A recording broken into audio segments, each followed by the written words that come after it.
中原工商鋪為你送上最新嘅商廈租售數據同埋租務買賣成交。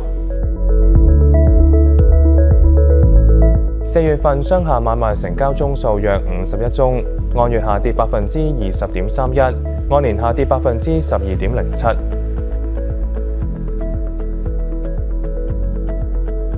成交金額約19億5500萬，按月下跌67.47%，按年下跌73.91%。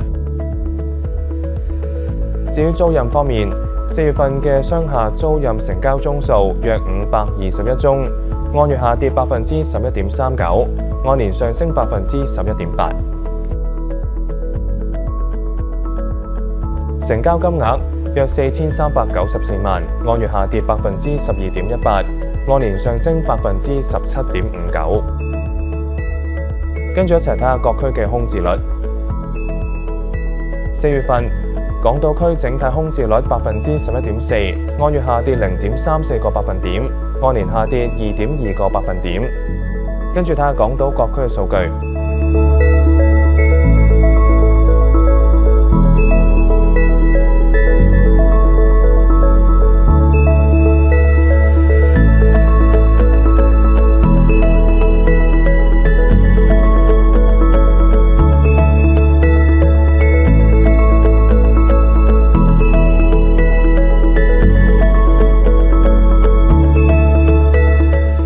嚟到九龍區，4月份九龍區整體空置率15.66%，按月下跌0.10個百分點，按年下跌0.87個百分點。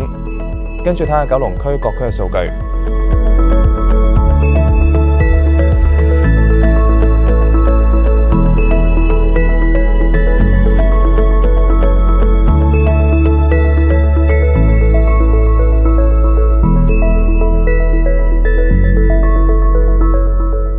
我哋再睇下4月份5大矚目商廈成交。第5位，觀塘宏基資本大廈11樓全層，面積約12076平方尺，成交價約6610萬，平均尺價約5474元。第4位，觀塘四洲集團中心11樓全層，面積約16489平方尺，成交價約8244萬，平均尺價約5000元。第3位，觀塘四洲集團中心10樓全層，面積約16489平方尺，成交價約8244萬，平均尺價約5000元。